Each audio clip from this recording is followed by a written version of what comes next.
तीनों माताओं और दशरथ जी से आज्ञा लेकर के भगवान श्री राम, माता जानकी और लक्ष्मण जी अब वशिष्ठ जी के द्वार पर आते हैं।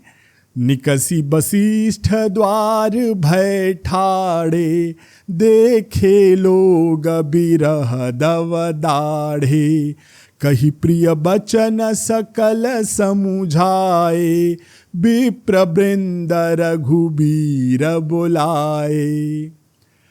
निकसी वशिष्ठ द्वार भय ठाड़े, अब निकलकर वशिष्ठ जी के द्वार पर खड़े हुए, ठाड़े हुए, देखे लोग बिरह दवदाड़े, जो लोग देख रहे हैं वो विरह के दव से जड़ हो गए हैं, यानी कि विरह की जो आग है उससे वहाँ पर सब लोग विरह की अग्नि में डाढ़े जा रहे हैं, जले जा रहे हैं। कही प्रिय वचन सकल समुझाए, और प्रिय वचन करके कहकर श्री रामचंद्र जी उनको समझा रहे हैं। और विप्र वृंद रघुबीर बुलाए, और रघुवीर जी ने ब्राह्मणों के, विप्रों के वृंद को यानी समूह को बुलाया। गुरसन कही बर शासन दीन्हे, आदर दान विनय बस कीन्हे। जाचक दान मान संतोषे, मीत पुनीत प्रेम परितोषे। गुरुसन कही बरसासन दीने, गुरुजी से कहकर उन्होंने जो उनके विप्र थे उनको जो बुलाया था उन्हें बर शासन यानी 1 वर्ष का भोजन दिया। आदर दान विनय बस कीन्हे, और विनय के साथ उन्हें आदर और दान दिया। जाचक दान मान, जो जाचक थे उनको दान और मान देकर संतोष किया। और मीत पुनीत प्रेम परितोषे, और जो मित्र थे उनको भी पवित्र प्रेम से प्रसन्न किया। दासी दास बोलाई बहोरी, गुरहि सौंपी बोले कर जोरी। सब कैसार संभार गोसाई, करबि जनक जननी की नाई। अब राम जी तो वन जा रहे हैं, लेकिन उनकी देखभाल के लिए जो सेवक थे, जो गण थे, उनका उनके बाद क्या होगा। इसलिए श्री रामचंद्र जी ने उन दासी दास बुलाई बहोरी, उनको बुलाया, दासियों को और दासों को, और गुरु ही सौंपी, गुरु को सौंप कर हाथ जोड़ करके श्री रामचंद्र जी ने गुरु को कहा, सबका सार संभार गुसाई, सबका आपको ही संभाल करना है। और कैसे करिएगा। जनक जननी की नाई, जनक यानी पिता, जननी यानी माता, अर्थात जब वो जा रहे हैं तो उनको अपने परिवार के साथ साथ अपने जो दास हैं, दासियां हैं, उनके जो सेवक हैं, उनकी भी चिंता है। और वो गुरु को उन्हें सौंप के जा रहे हैं कि आप मेरे बाद इनकी माता और पिता की तरह देखभाल करिएगा। 12 बार जोरी जुग पानी, कहत राम सब सन मृदुबानी। सोई सब भांति मोर हितकारी, जहि तै रहें भुआल सुखारी। अब रामचंद्र जी बार बार हाथ जोड़कर सबसे कहत राम सब सन मृदुबानी, मृदुबानी में सबसे कह रहे हैं कि सोई सब भांति मोर हितकारी। अगर तुम मेरा भला करना चाहते हो, मेरा हित करना चाहते हो, तो मेरा हित किसमें है, वो करना जहीं ते रहें, जिससे रहें भुआल यानी कि राजा, सुखकारी जिससे राजा सुखी रहें। मातु सकल मोरे बिरहा, जहि न होहि दुख दीन। सोई उपाय तुम करे हूँ सब, पुरजन परम प्रवीण। तो जो नगर के लोग हैं उनको श्री रामचंद्र जी क्या कह रहे हैं कि आप सब जो प्रवीण पुर के जन हैं, नगर के जो प्रवीण लोग हैं, जो लोग हैं, जनता है, सोई उपाय तुम करे सब, वही उपाय आपको सब करना है जिससे मातु सकल मोरे बिरह, जेहि न हो ही दुख दीन, जिससे कि मेरे विरह से जो माता दुखी हैं उनको कोई तकलीफ न हो, उनको कोई तकलीफ से परेशानी न हो। एहि विधि राम सबहि समुझावा, गुरु पद पद मुहर्षि सिरुनावा। गणपति गौरी गिरी सुमनाई, चले असीस पाई रघुराई।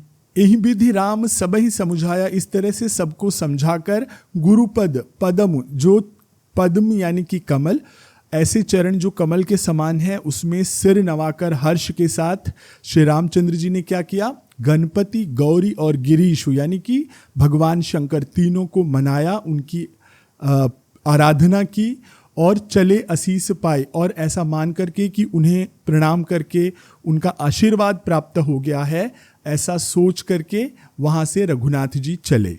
राम चलत अति भयउ विषादु, सुनि न जाई पुर आरत नादु, कुसगुन लंक अवध अति शोकु, हर्ष विषाद बिबस सुर लोकु।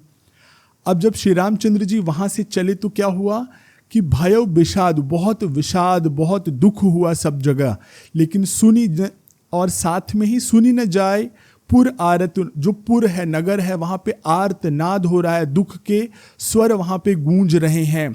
और साथ ही साथ क्या हो रहा है, कुसगुन, अपशगुन हो रहे हैं, लंका में अपशगुन होने लग गए, और अवध अति शोक, और अयोध्या में क्या हो रहा था, शोक फैल रहा था। अगर आपको ज्योतिष में थोड़ा सा भी इंटरेस्ट होगा तो आपको मालूम है कि हम कोई भी काम शुरू करने के लिए एक शुभ मुहूर्त देखते हैं। उसी तरह कई जगह इस बात का उल्लेख आता है कि श्री रामचंद्र जी ने शुभ मुहूर्त में अयोध्या से गमन नहीं किया था, वहाँ से जो बाहर निकलना था वो उसके लिए उन्होंने एक अशुभ मुहूर्त यानी गलत समय को चुना था। आपको बहुत सारे काम ऐसे करने हैं जो शुभ काम नहीं है, जैसे कोर्ट में आपको जाकर के लड़ाई करनी है, इलाज कराना, उसके लिए शुभ मुहूर्त नहीं देखना है। उसके लिए आप पंचांग देखेंगे या जो ज्ञानी ज्योतिषी हैं उनको आप बताएंगे। जब झगड़ा करना है तो शांति वाला मुहूर्त देख करके आप कोर्ट में झगड़ने नहीं जा सकते। उस समय आपके कोई ऐसे ग्रह बलवान होने चाहिए जो आपको लड़ने की क्षमता दें। ठीक है, गुरु जैसा पवित्र ग्रह अगर हो जाएगा, चंद्रमा जैसा शांत ग्रह हो जाएगा, तो आपको वो जो सफलता है वांछित वो नहीं मिलेगी। उस समय तो भाई आपको मंगल जैसा कोई क्रूर या बलवान ग्रह ही चाहिए। तो उस समय कई जगह उल्लेख आता है कि भगवान श्री राम ने एक गलत मुहूर्त देख करके उस अशुभ मुहूर्त में वो अयोध्या से निकले, और इसीलिए अब जब वो निकले हैं तो इसका अंत, इसकी परिणति वो 14 साल का जो वनवास है उसमें पंचवटी घूमना, मुनियों से मिलना, ये नहीं है। देवता जानते हैं कि हमने भगवान विष्णु से प्रार्थना करके उन्हें धरती पर जाने के लिए क्यों कहा था, जिससे कि उनका जो दुख है देवताओं का वो मिटे। इसलिए अयोध्या में तो शोक है, लेकिन लंका में जहां अब तक इस बात की कोई भनक नहीं है, वहां पे भी अमंगल शकुन होने लग गए हैं। गई मूर्छा तब भूपति जागे, बोली सुमंत्रु कहन असलागे, रामु चले बन प्राण न जाही, केहि सुख लागी रहत तन माही। श्री राम जी के चलते समय दशरथ जी बेहोश हो गए थे, लेकिन अब जब कुछ समय बीता है, वो अब गुरु के यहाँ पर गए हैं, तभी राजा जो दशरथ से थे उनकी जो मूर्छा थी, भूपति यानी राजा की जो मूर्छा थी वो गई, और उन्होंने सुमंत्र को बुला करके ऐसा कहा कि राम चले बन प्राण न जाही। अब राम वन को जा रहे हैं फिर भी मेरे प्राण नहीं निकल रहे हैं, केहि सुख लागी, कौन सा ऐसा इस तन को सुख देखना है जिसके लिए ये अब तक मेरे शरीर को, मेरे प्राण छोड़ नहीं रहे हैं। एहि ते कवन व्यथा बलवाना, जो दुख पाई तजहि तनु प्राणा, पुनि धरि धीर कहई नरनाथु, लै रथु संग सखा तुम जाहू। तो अब यहाँ पर दशरथ जी कह रहे हैं एहिते कवन व्यथा, ये जो दुख मुझ पर आया है, इस व्यथा से बलवान दूसरी कौन सी व्यथा दुख हो सकता है। जो दुख पाई तजहि तनु प्राणु, अगर वो मिल जाए तब जाकर के ये प्राण निकलेंगे। मेरा जो मेरे बेटे राम से, बहू से और लक्ष्मण जी से बिछो हो रहा है, इससे भी बड़ा कोई दुख होगा क्या, जिसके इंतजार में ये प्राण रुके पड़े हैं। और इसके बाद वो धीर धर कर वो नर नाहु यानी कि राजा दशरथ कहते हैं लै रथु संग सखा तुम जाहू, यानी कि अब हे सखा, वो सिर्फ मंत्री नहीं हैं, वो उनके सखा भी हैं। हर जगह दशरथ जी के साथ सुमंत्र जी रहे हैं, तो उन्हें सखा करके कहते हैं और कहते हैं कि तुम रथ लो और श्री राम जानकी और लक्ष्मण के साथ जाओ। सुठी सुकुमार कुमार दो, जनक सुता सुकुमारी, रथ चढ़ाई दिखराई बनू, फिर गए दिन चार। अब देखिए पिता का हृदय कैसा है। वो जानते हैं कि श्री रामचंद्र जी ने ताड़का को मारा है, सुबाहु को मारा है, धनुष भंग किया है, इतना बड़ा यज्ञ जीता है, लेकिन उनकी नज़र में जो उनका पुत्र है, जो उनकी वधू है, वो इतनी कमज़ोर और सुकुमारी है। तो वो उनको कहते हैं जो मेरे पुत्र हैं वो सुकुमार हैं दोनों, और जनक सुता भी सुकुमारी हैं, नाजुक हैं। तो ऐसा करो, रथ पे उनको चढ़ाओ और दिखराई बनो। उनको जरा क्या करो कि शायद उनके मन में ऐसा है कि हम वन जाएंगे, तो उनकी बात रख लो और 4 दिन के लिए उनको जरा वन वगैरह दिखा करके आ जाओ। तो यही प्रसंग अगले अंक में हम आगे बढ़ाएंगे। आशा है आज के अंक को आप समझ पाए होंगे। आप दोबारा इसे सुनिएगा, इसका मनन करिएगा। मैं आशीष पी मिश्रा आज के लिए आपसे यहीं पर आज्ञा लेता हूँ। सियावर रामचंद्र की जय, पवन सुत हनुमान की जय, कहो भाई सब संतन की जय।